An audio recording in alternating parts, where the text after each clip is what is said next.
మల్కాజ్గిరి రాజకీయం ఒక్కసారిగా వేడెక్కింది. బీఆర్ఎస్ పార్టీకి భారీ షాక్ తగిలింది.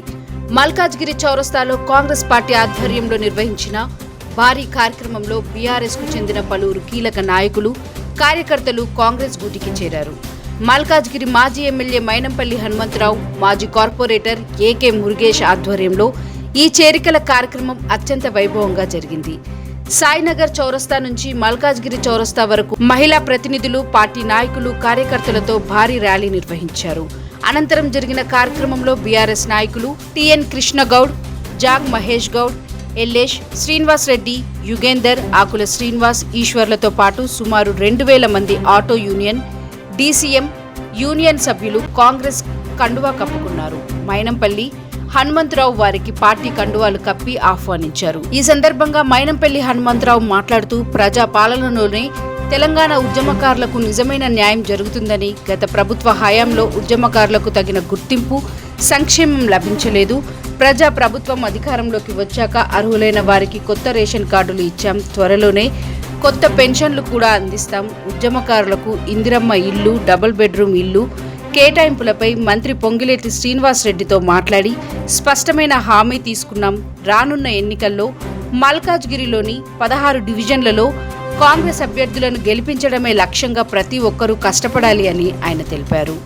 ఈ కార్యక్రమంలో మల్కాజ్గిరి అబ్జర్వర్ సమీర్ కౌశల్, మాజీ కార్పొరేటర్లు Y Prem Kumar, Jitendranath, incharge Lakshmikanth Reddy, Venkatesh Yadav, BK Srinu, Gunda Niranjan, GSV Satish Kumar, Pittala Srinivas, వివిధ డివిజన్ల అధ్యక్షులు, మహిళా ప్రతినిధులు భారీ సంఖ్యలో పాల్గొన్నారు. కాంగ్రెస్ పార్టీ బలోపేతానికి శక్తివంచన లేకుండా కృషి చేస్తామని ఈ సందర్భంగా చేరిన నాయకులు స్పష్టం చేశారు.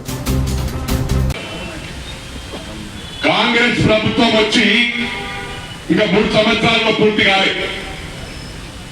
3 సంవత్సరాల్లో అన్ని కార్యక్రమాలు అన్ని ఒకేసారి కాకుండా ఒక్కొక్కటి ఫుల్ఫిల్ చేసుకుంటూ వస్తా ఉన్నాం.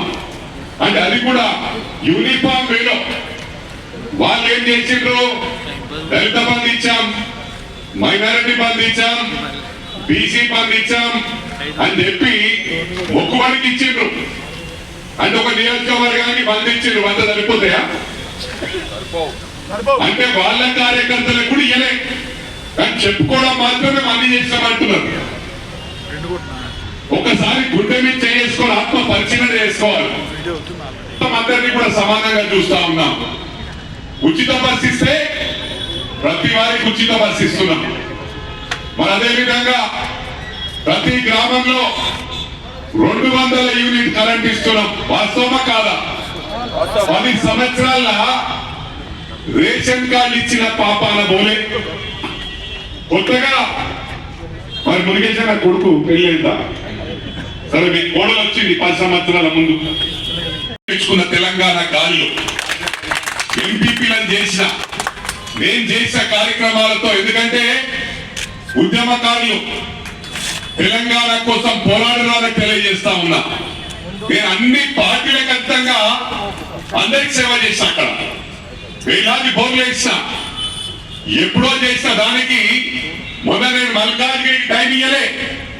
ఇక్కడ నా కార్యకర్తలు శ్రీను గాని, వెంకటేష్ యాదవ్, సంపత్ గౌడ్, వినోద్ యాదవ్ వీళ్ళందరినీ పిలిచి రామచందర్ యాదవ్ అడిగిన, నాకు ఎందుకంటే టైం ఎక్కువ మెదక్ ఇవ్వాలి, ఎందుకంటే ఆయన మొట్టమొదటిసారి ఎన్నికల్లో పోటీ చేస్తా ఉన్నాడు, అనుభవం లేదు కాబట్టి అక్కడ ప్రజలకు నేను వెళ్ళి కమిట్మెంట్ ఇస్తే తప్పకుండా ఆదరిస్తారు, మీ ఖర్చులకు డబ్బులు ఇస్తారంటే డబ్బులు కూడా తీసుకోలే ప్రమాణ పూర్వకంగా తెలియజేస్తా ఉన్నా. మీ డబ్బులు వద్దు, మీకు అండగా ఉంటామని చెప్పి వీళ్ళందరూ కూడా చెప్పడం జరిగింది. ఇది ప్రామిస్ చేసి తెలియజేస్తా ఉన్నా. ఇక్కడ ఎవరి కార్యకర్తలకు కూడా 1 రూపాయి ఇయ్యలే. మళ్ళీ 2వసారి వెంకటేష్ యాదవ్ సీనను పిలిచిన, అరే మీరంటే తీసుకోరు, మరి కార్యకర్తలు డిసప్పాయింట్ అవుతారు అంటే అప్పుడు సంపత్ గౌడ్ వచ్చిండు, అన్న అవసరమైతే మీరుకోవాలంటే నేను హామీ ఇస్తే మళ్ళీ నేను మంత్రి గారి దగ్గరికి, గౌరవ ముఖ్యమంత్రి గారేమో అవుట్ ఆఫ్ కంట్రీ ఢిల్లీకి వెళ్ళి ఢిల్లీ నుంచి బయట వెళ్ళాడు, కన్నా ప్రభుత్వంతో చెప్పిస్తే బాగుంటుందని housing revenue minister Ponguleti Srinivas Reddy గారికి వీళ్ళ ముందే స్పీకర్ ఫోన్ లో కాల్ చేయడం జరిగింది. వీళ్ళు డబుల్ బెడ్రూమ్లు కావాలంటున్నారు అన్నా, మరి ఏమంటారు మీరు కమిట్మెంట్ ఇస్తే నేను వీళ్ళకి కమిట్మెంట్ ఇస్తా అని చెప్పాను. అదే వెంటనే నో ప్రాబ్లం గో హెడ్ మాట ఇవ్వచ్చు అని చెప్పి ఆ రోజు చెప్పడం జరిగింది. వెంటనే ఈ రోజు ఉద్యమకారులందరూ కూడా పెద్ద ఎత్తున 2000 మందితో మురుగేష్ గారి సమక్షంలో మరి ఆటో యూనియన్ గాని టీసీఎం యూనియన్ గాని ఒక కాంగ్రెస్ పార్టీయో లేదా బీఆర్ఎస్ లో ఎన్నికలకు ముందు జాయిన్ అయిన వాళ్ళు కాదు. కాంగ్రెస్ వాళ్ళు బీజేపీ ఇక్కడ ఎవరెవరు జాయిన్ అయినరో చాలా మంది ఉన్నారు. కొంతమంది బీజేపీ నాయకులు కూడా వాళ్ళ పేర్లు తీసుకోను, నేను ఆర్ఎస్ఎస్ అన్నా, నేను మీకు అవుట్ రైట్ చేసిన అన్నాడు. వాళ్ళ పేర్లు చెప్పి డ్యామేజ్ చేయకుండా చెప్తా ఉన్న పార్టీలకు అతీతంగా వీళ్ళందరూ కూడా చేసిండ్రు. ఏ విధంగానైతే మేము యూనిట్ గా ఉన్నామో ఈ రోజు కొత్తగా ఉన్నాం. మీరు కూడా అదే విధంగా మిమ్మల్ని మేము కాపాడుకుంటాం. మీరు ఇక్కడ ఉన్న డయాస్ మీద ఉన్న నాయకులు వీళ్ళందరూ కూడా మీకు కమిట్మెంట్ ఇచ్చిండ్రు. మేము మిమ్మల్ని కాపాడుకుంటాం, గుండెల్లో పెట్టుకొని చూసుకుంటామని చెప్పి తప్పకుండా మిమ్మల్ని కాపాడుకుంటాం. వచ్చే ఎన్నికల్లో ఈ కార్పొరేషన్ ఎన్నికల్లో డెఫినెట్ గా నేను సాయశక్తిలా కృషి చేస్తాను.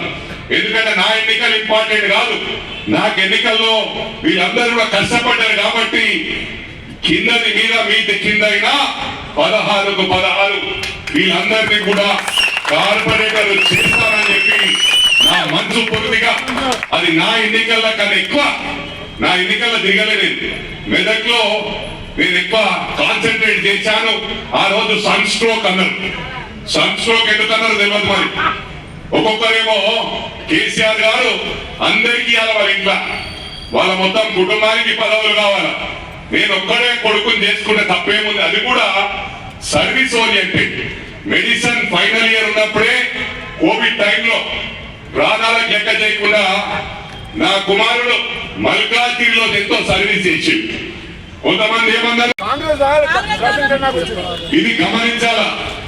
రేషన్ కార్డు ఇచ్చే పరిస్థితి లేకుండే, వాళ్ళ పేరు కూడా నమోదయ్యే పరిస్థితి లేకుండే వీళ్ళు ఎన్నో మాట్లాడుతూ ఉన్నారు. కొన్ని గ్రామాల్లో చూస్తే కుట్టుబడిపోయినాయి, రోడ్లు లేవు, మన్ను లేవు. 10 సంవత్సరాల్లో మన ప్రభుత్వం వచ్చినాక గ్రేట్ హైదరాబాద్ లోనే కానీ రాష్ట్రం మొత్తం ప్రతి గ్రామంలో రోడ్లు వేసాం. తాండలలో 10 సంవత్సరాల రోడ్లు లేకుండే రోడ్లు వేసాం. రేషన్ కార్డులు ఇచ్చినాం, ప్రతి గ్రామంలో మిల్లు ఇచ్చినాం. ఇది వాస్తవమా కాదా? ఇవన్నీ ఎవరు గమనిస్తలేరు. ఇది చేయలే అది చేయలే అన్నారు. ఏది కూడా అన్ని కూడా ఒక సిస్టమేటిక్ వేలో యూనిఫామ్ వేలో చేసుకుంటూ వెళ్తా ఉన్నాం. ఇవన్నీ కూడా ప్రజలు గమనిస్తా ఉన్నారు. మీరు ఎన్ని మాటలు చెప్పినా మళ్ళీ మీ ప్రభుత్వం రాదు, ఈ బీఆర్ఎస్ పార్టీ ఉండబోదని చెప్పి కూడా ఈ సందర్భంగా తెలియజేస్తా ఉన్నాం. ఒకటి గమనించాలా, మల్కాజ్గిరి కుటుంబ సభ్యులకు తెలియజేస్తా ఉన్నా, కార్యకర్తలకు తెలియజేస్తా ఉన్నా, ఎన్నికలకు ముందు నేను మల్కాజ్గిరికి ఎన్నికల ప్రచారంలో టైం ఇవ్వలే. ఎందుకంటే అంత బ్రహ్మాండంగా వేలాది కోట్ల పనిచేసిన.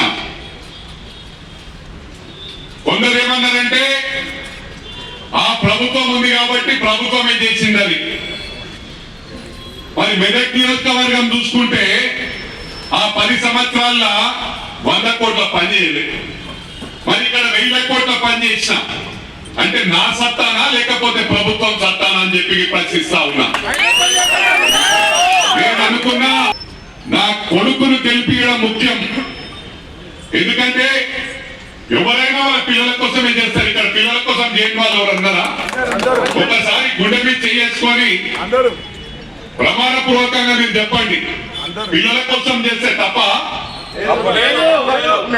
నేను కార్యకర్తలకు చేసిన, నా ఎంబడున్న వాళ్ళకి చేసిన. ఆ రోజు ఎమ్మెల్యే మెదక్ ఎమ్మెల్యే ఉన్నప్పుడు, రామాయణపేట ఎమ్మెల్యే ఉన్నప్పుడు ఎక్కడ లేని విధంగా నేను చేస్తా ఉన్నా. ఆనాటి నుంచి ఈనాటి వరకు మా సొంత డబ్బులు పెట్టి, ప్రభుత్వం పరంగానే కాకుండా మా సొంత డబ్బులు పెట్టి ఇలా మెదక్ లో గౌరవ ముఖ్యమంత్రిని తీసుకెళ్ళినా గతంలో ఏ ముఖ్యమంత్రి కూడా 7 దుర్గమ్మ టెంపుల్ విజిట్ చేయలే. టెంపుల్ విజిట్ చేయించి మా కొడుకు గెలవగానే అక్కడ 35 కోట్ల రూపాయల టెంపుల్ డెవలప్మెంట్ ఇప్పించిన. మరి అదే విధంగా మెదక్ చర్చ్కు అది మొత్తం ఏషియాలోనే నంబర్ 2 మెదక్ చర్చ్. దానికి ఒక హిస్టరీ ఉంది. మెదక్ చర్చ్కు గత ప్రభుత్వం ఏ ప్రభుత్వం కూడా ఒక రూపాయి ఇయ్యలేదు. అటువంటిది గౌరవ ముఖ్యమంత్రి రేవంత్ రెడ్డి గారిని తీసుకెళ్లి 30 కోట్ల రూపాయలు ఆ చర్చికి ఇప్పించిన. ఎందుకంటే ఎవరైనా బ్రిటిషర్స్ వస్తా ఉంటారు, ఎందుకంటే బ్రిటిషర్స్ ఆనాడు కట్టించారు. వాళ్ళు ఎవ్రీ 25th క్రిస్మస్ కు మెదక్ విజిట్ అవుతారు. వాళ్ళకు ఉండడానికి సదుపాయాలు లేవు అక్కడ. ఇలా బ్రహ్మాండమైన స్వీట్ రూమ్స్ కట్టిస్తా ఉన్నాం. అది మా గౌరవ ముఖ్యమంత్రి గారి బ్లెస్సింగ్స్ తో, అదే విధంగా రాహుల్ గాంధీ గారి బ్లెస్సింగ్స్ తో మా ముఖ్యమంత్రి గారిని కొట్టే రిక్వెస్ట్ చేస్తాను. మెదక్ లో ఇందిరాగాంధీ గారి రిప్రజెంట్